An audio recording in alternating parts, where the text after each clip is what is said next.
Next on Stampede, shooting for the top. Originally it was going to be 16 feet tall, but we settled for 13 feet because we didn't have enough material. 80 hours of work and 13 feet in height. I'll have the story behind two students' massive humanities creativity project. Plus nearing 900. Dalton Smith sits down with softball coach Wes Holley as he approaches his 900th win. And in sports, Marlena Peterson has details on how the team has made it to first place in the conference. And this year's Mr. Buff is a freshman. Find out the quick solving talent he used for the win. And later, we'll take you to a weekly tradition that's building community on campus. These stories and more are coming up next. Stampede TV begins now.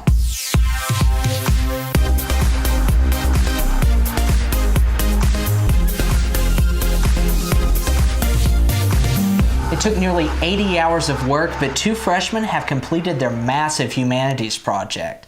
Thank you for watching Stampede TV. I'm Caleb Perhne. And I'm Kayla Baker. I sat down with both students and got an inside look at what they created. Each year, freshman humanities students are required to take part in a creativity project. Mandy Lorch and Lauren Huddleston created a wooden Trojan horse standing in at 13 feet tall. They wanted to create something that had never been done. We wanted to build something really big, and we were thinking through what things are really big in the works we've studied, and so we thought back to the Odyssey, which we did last semester. We thought, well, let's build a Trojan horse. And it kind of started as a joke, thinking that we could build this massive Trojan horse, but then we got serious about it and it actually happened. Both created the wooden horse in several stages, spending nearly 80 hours of hard work to come up with the final product of a 13-foot wooden Trojan horse. We drew up our plans. Originally it was going to be 16 feet tall, but we settled for 13 feet because we didn't have enough material.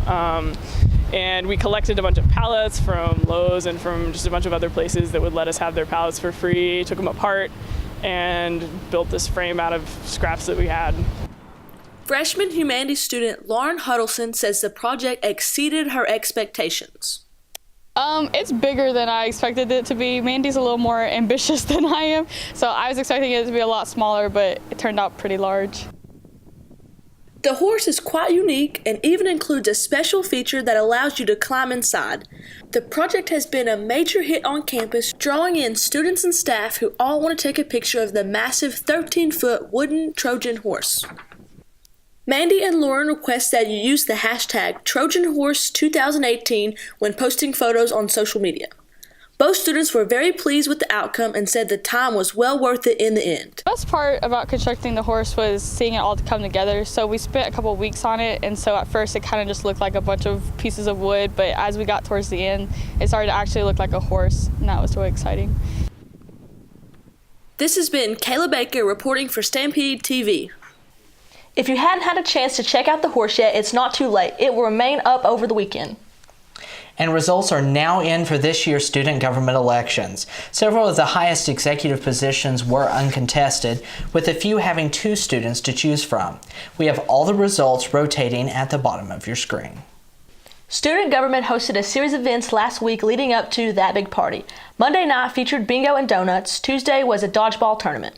The tournament was a big deal for many students. They came to the field house to spend time with friends. The winning team included athletes from a variety of sports.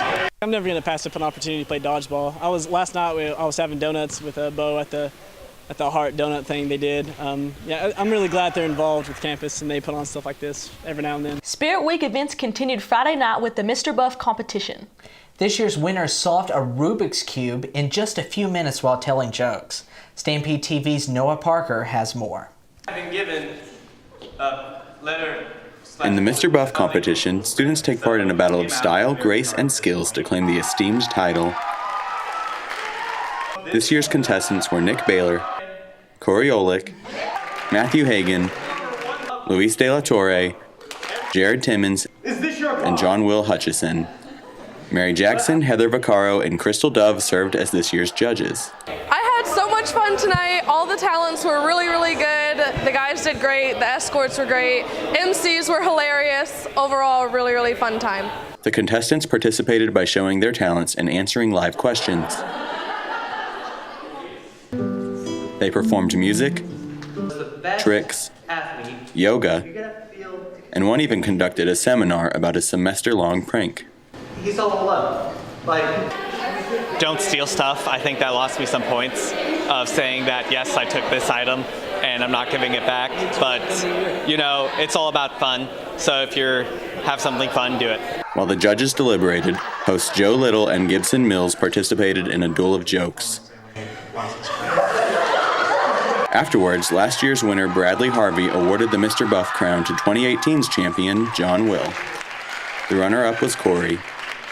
It feels awesome. I'm honestly really surprised that I won. I've been told that freshmen don't usually win, so surprised, feel good. Noah Parker, Stampede TV. And ticket sales for Mr. Buff went to the big event of Spirit Week, That Big Party. Occupational therapy students applied their knowledge at the OT Expo Wednesday. It was held in the Gregory Center. The OT Expo is an event for second-year graduate students to present projects. The projects are a way for students to apply the skills they've learned. Student Lindsay Key says it was a great experience. So it's impacted me just to see how the little things that you do can greatly enhance a kid's performance in the classroom. Just that little thing is just so eye-opening and makes me love what I'm doing as an occupational therapist and to be one. The library hosted the Edible Books Festival earlier this week. The Welshamer Room was filled with more than a dozen edible versions of classic books, such as The Lorax, The Canterbury Tales, and Who Moved My Cheese? Monday, students and faculty voted on the books for 3 categories: funniest, most creative, and best overall. And people came back Tuesday to taste the entries. Avery Vines won the funniest with her cake inspired by Things Fall Apart. And Gary Dott won most creative and best overall with his version of Sonic the Hedgehog.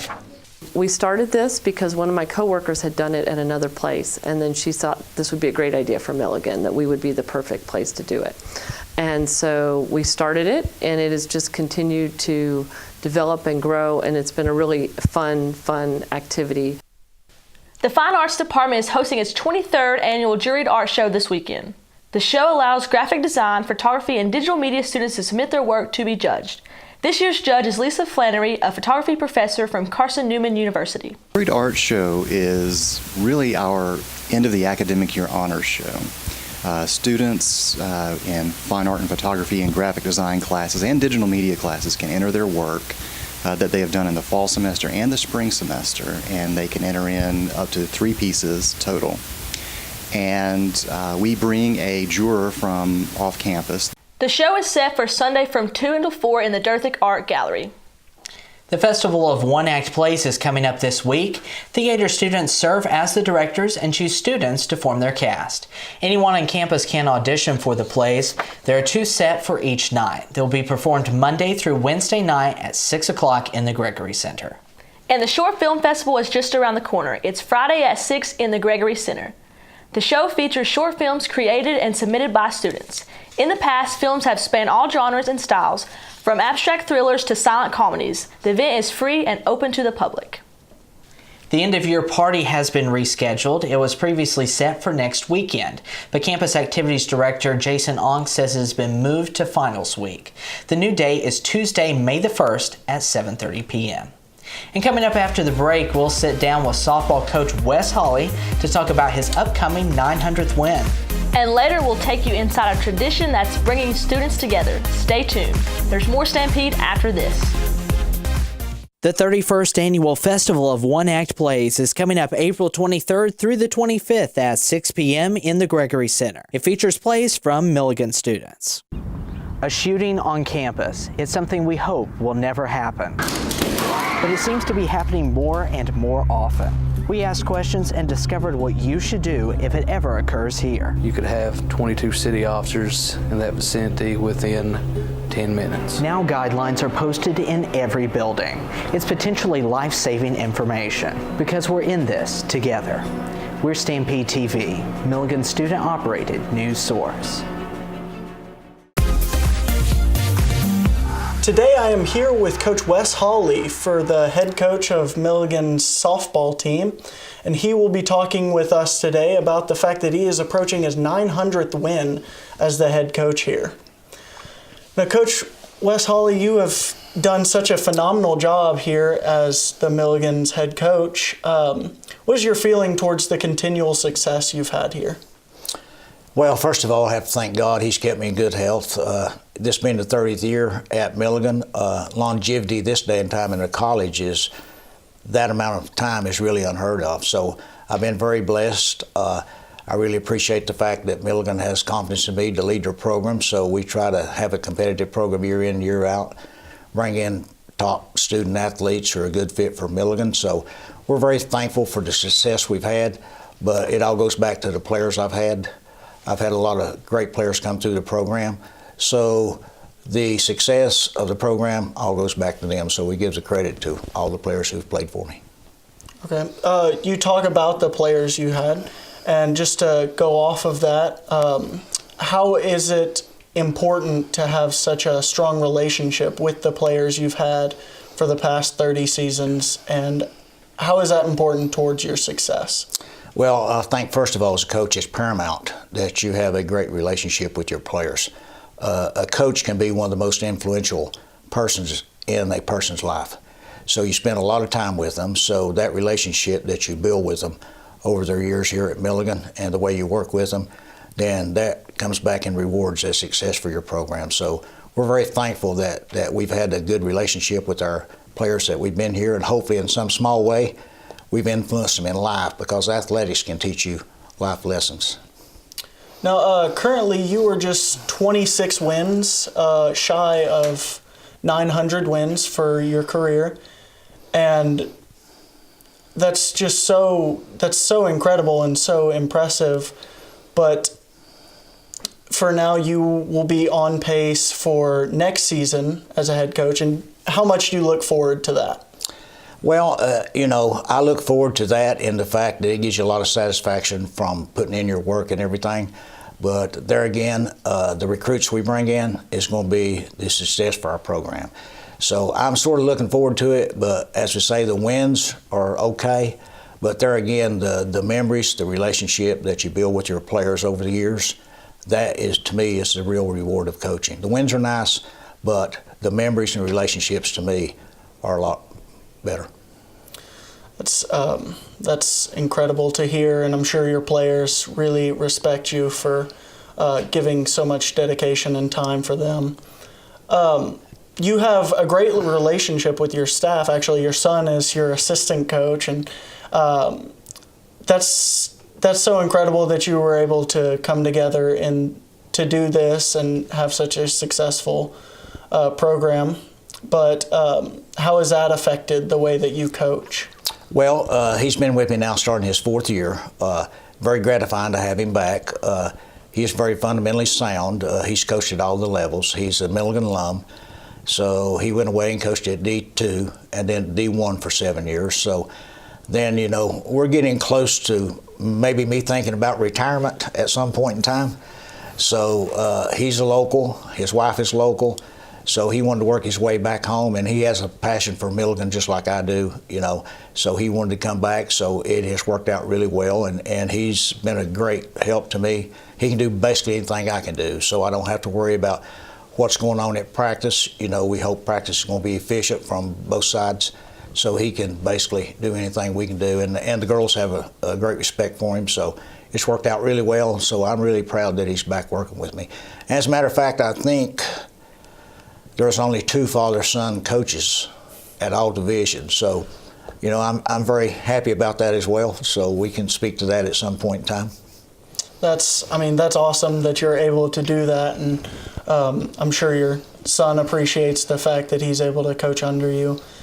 And so I just want to thank you for taking the time out of your day to come talk to us. And I'm sure Milligan thanks you for all the success and all the success you will continue to have. Well, thank you very much. It's been a pleasure. Thank you for having me. The latest national and world news is coming up. And later, we'll take you to the weekly excitement of Ultimate Frisbee. More Stampede TV after this. Graduation. It's one of the biggest moments for each of us. But overcrowding meant that we could no longer have just one ceremony. For some, this meant sharing the event with your entire family. For others, splitting up this community. I know it's not expected and change is hard, but we had this idea. We would all matriculate together and we would all graduate together. We provided you with a voice on an important issue because we're in this together. We are StampedeTV, Milligan's student-operated news source. 43-year-old Jennifer Reardon was killed Tuesday after an engine exploded on a Southwest Airlines flight. She was partially pulled out of a window when the explosion happened. Now, friends and co-workers are remembering her as a woman who turned her life's work of giving back to the community into a career. Jennifer was everywhere. If there was something good going on in Albuquerque, Jennifer was almost always involved. Those who knew Jennifer Reardon will never forget her, including former Mayor Richard Berry. So she was just always out there trying to make Albuquerque a better place. And of course, her husband, Mike, was my chief operations officer for years in the city of Albuquerque. Her influence has been so far-reaching, it is difficult to define exactly how many souls she has touched. She, Jennifer is irreplaceable. She was involved in so many things in our community. That includes Reardon's charitable work at Wells Fargo Bank, where a wreath now stands in her memory. Jennifer pursued joy. And I think what distinguished Jennifer is that she found that joy, and she found that joy in people. And I think the community knows that. Reardon's colleague, David Hawkmuth, will remember her as a community pillar and so much more. She's often described as the breath of fresh air, high energy, and never wavering. A mother of two and devoted wife whose work and life will have an everlasting legacy. We are just profoundly sad for Mike and the family, and we're just grieving as a community, and it's going to take us a long time to really get our arms around this tragedy.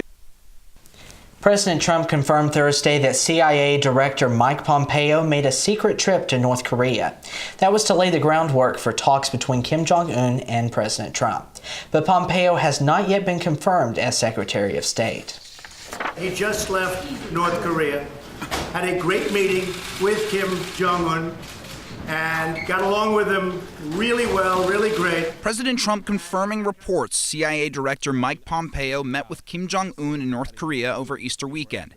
This is part of the behind-the-scenes preparations for President Trump and Kim Jong-un's expected in-person meeting later in May or early June. It would be the first face-to-face encounter between a sitting U.S. president and a North Korean leader. I think he'll go down as truly a great Secretary of State. Despite President Trump's confidence in Pompeo, he faces a difficult road to Senate confirmation to become the new Secretary of State, as Republicans and Democrats on the Foreign Relations Committee are split on whether revelations of this meeting help or hurt his case. I want those people meeting with Kim Jong-un or the people around him prior to the two leaders of the countries meeting together. But the two top-ranking Democrats on the committee oppose Pompeo's confirmation. Once you're nominated for a position, you don't go and begin to act as if you're in that position before you're confirmed. A conference call with reporters, the White House reiterating their confidence in Pompeo's qualifications and is encouraging bipartisan support as he spends Wednesday meeting with senators ahead of his confirmation hearing. In Washington, I'm Omar Jimenez. It was a busy day in the AT&T Time Warner's antitrust trial as Time Warner's CEO took the stand Wednesday. He depicted the company as one that is quickly losing ground to the tech giants like Amazon and Google. He said two tectonic changes give those companies tremendous advantage over Time Warner. First is the ability for content providers like Netflix to reach customers directly instead of through an intermediary like cable providers. Second, he said Google and Facebook can target consumers with more relevant advertising than television can. The Department of Justice contends a merged AT&T and Time Warner will be too powerful. Government lawyers say the combined company could squeeze consumers for higher prices and withhold content from competitors like Comcast. Former First Lady Barbara Bush has died at the age of 92. The Bush family spokesman announced her death Wednesday. Now we take a look back at her life and the legacy she left behind. The matriarch of a political dynasty. Barbara Bush was one of only two women in American history to be both the wife and mother of a U.S. president. America loves Barbara Bush. Born Barbara Pierce in Queens, New York, she was 16 when she met a young man at a Connecticut country club who would change her life, George Herbert Walker Bush. I married the first man I ever kissed. You talk about a bore. I am the world's worst. The Bushes crossed the country to Texas and had 6 children. Their daughter Robin died of leukemia when she was just 3. a tragedy that had an enormous impact on Barbara. My reaction was, I love every person more because of Robin. As her husband shifted to a life of public service, Barbara Bush remained out of the spotlight until he was elected as Ronald Reagan's vice president in 1980. And 8 years later, George H.W. Bush became the 41st president. Barbara Bush loved living in the White House. As First Lady, she established a nonprofit dedicated to literacy. For George and Barbara, their 73 years together included decades of devotion. I love you, precious, with all my heart, and to know that you love me means my life. How often I have thought about the immeasurable joy that will be ours someday. How lucky our children will be to have a mother like you. Two of those children, George W. and Jeb, would continue a life of politics as president and governor of Florida. In or out of politics, the legacy Barbara Bush nurtured will live on through her family, children, and grandchildren. I know that I'm the world's luckiest woman. I think if I sort of put it in a nutshell, these are the things that are important to me: faith, family, and friends. Marlena Peterson joins us next with sports. She has details on the softball team's #1 ranking. And learn about 2 track team members' recognitions. Sports is next. 2 national championships in 1 year. It was the first time it had ever happened before. It was kind of one of those surreal moments, like at the time you don't really realize, the magnitude of what you've done. When one person has an accomplishment, we all celebrate, because we're in this together. We are StampedeTV, Milligan's student-operated news source. I used to think news is news. It's all the same, but it's not. There's a big difference between local broadcast news and cable news. See, local stations are part of my community, connecting me to local news, weather, and sports on every device. It makes sense. Get the news from the people I trust who actually live here. No agenda, no bias like on cable shout shows or social media, just facts. For news I can trust, I stay local. Support your local stations. Text TV to 52886 today. Milligan's softball team is currently ranked #1 in the Appalachian Athletic Conference. Their overall record is 21-15, but they're going strong with a conference record of 14-8. The varsity team currently has 9 freshmen playing for them, and the freshmen have had outstanding individual success as well. The team has qualified for the national tournament the past 2 years, and they know that the other teams are hungry to get to the top 2. People are coming after us, wanting that #1 spot, and having #1 spot puts a target on your back. So we want to keep working hard so we can stay at #1 and not have to fight and crawl our way to the conference tournament. The Buffs will play in 2 more doubleheaders before the conference tournament. It will be Wednesday through Saturday at Brickyard Park in Kingsport. The track and field teams are continuing their success with 2 members being named AAC Field Athletes of the Week. Liz Mahler and Jared Turpin were named Athletes of the Week for Week 5. Mahler has already qualified for the Outdoor National Tournament, while Turpin recorded a personal best in the javelin throw of 49.83 at a recent competition. Coach Chris Lane is optimistic about the future for these 2 athletes. Then long term, I think for both, we're just looking for steady improvement. We're looking for, because this event is about, it's about marks and it's about consistency. And, I wouldn't be surprised if both of these athletes don't continue to take steps. The Buffs will continue the rest of their season with the conference tournament. It's set for next weekend, April 27th and April 28th in Montreat. Outdoor Nationals are May 24th through the 26th.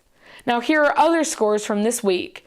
Wednesday, the softball team split a doubleheader against Reinhardt. They won 11-2 and lost 5-12.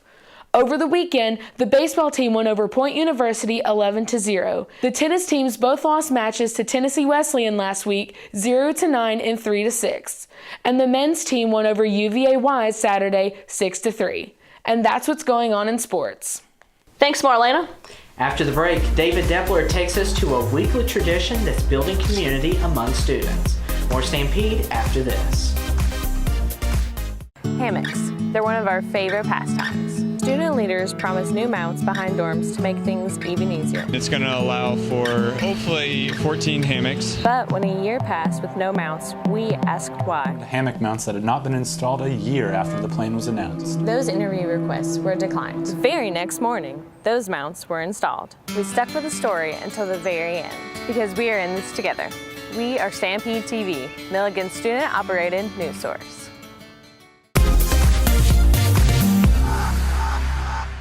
Family, friends, community, we need to help each other. Did you know that 1 in 5 people in the U.S. has a mental health condition?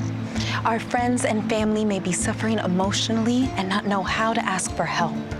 Learn the 5 signs of suffering: personality change, agitation, withdrawal, poor self-care, and hopelessness. Then reach out, connect, and offer to help.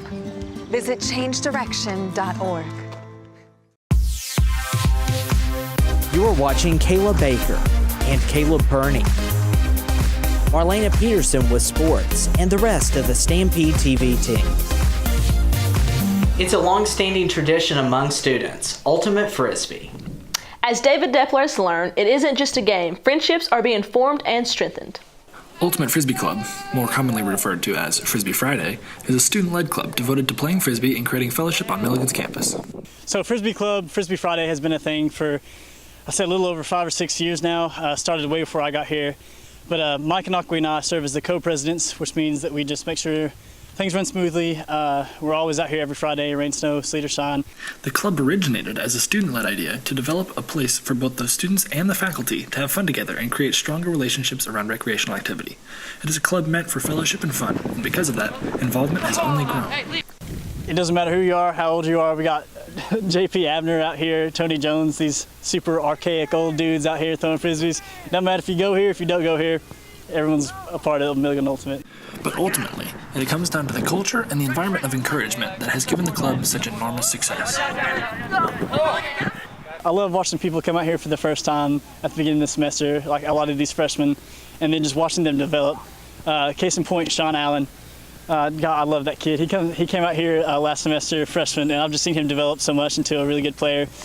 That's the best thing, is watching guys who don't know how to throw a Frisbee, don't really know how to catch it, just develop into this machine. And then they get out here and they're teaching players who've been playing for longer than they have stuff, catching over top of them. It's a thing of beauty.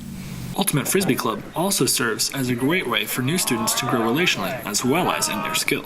My favorite part of attending Frisbee Friday definitely has to be the variety of people that show up every week. It's different every week. We have a set amount of people that come every week, but we get new people all the time. It's fun to meet them. I've met lots of new friends and new people through this, and that's been a great experience. This has been David Depler with Stampede TV. Ultimate Frisbee happens every Friday afternoon at 3:30. And now we've come to the end of our newscast. This is my final newscast with the Stampede after 3 years as producer and 3.5 years of reporting. Thank you for watching and trusting us to cover Milligan's news. I'm proud of the work we've done getting you answers on important issues like soccer coaches, campus security, and new programs. We celebrated our successes in sports, engineering projects, and the SGA's new sidewalk. So now it's time to pass things on. Kayla Baker will be taking over for me next semester as producer of Stampede TV, and she'll be continuing this important work of journalism, joined by Gabby Lim as director. And Gabby's been doing a lot of work with us this semester, video editing already. On behalf of the Stampede, Kayla, we would like to thank you for all your hard work and dedication, and we wish you the best in the future. All right, thank you. So be sure to stay tuned with Kayla as producer next year. And that's all the time we have for this edition of Stampede TV. And for the latest news information, visit us online at milliganstampede.com. Or check us out on social media. More news will be available in this semester's final print edition of the Stampede that's releasing on Thursday. Thanks for watching. I'm Kayla Baker. And I'm Caleb Perhne. Thanks so much for joining us. Have a great rest of your day. Be sure to check out more from the Stampede this fall.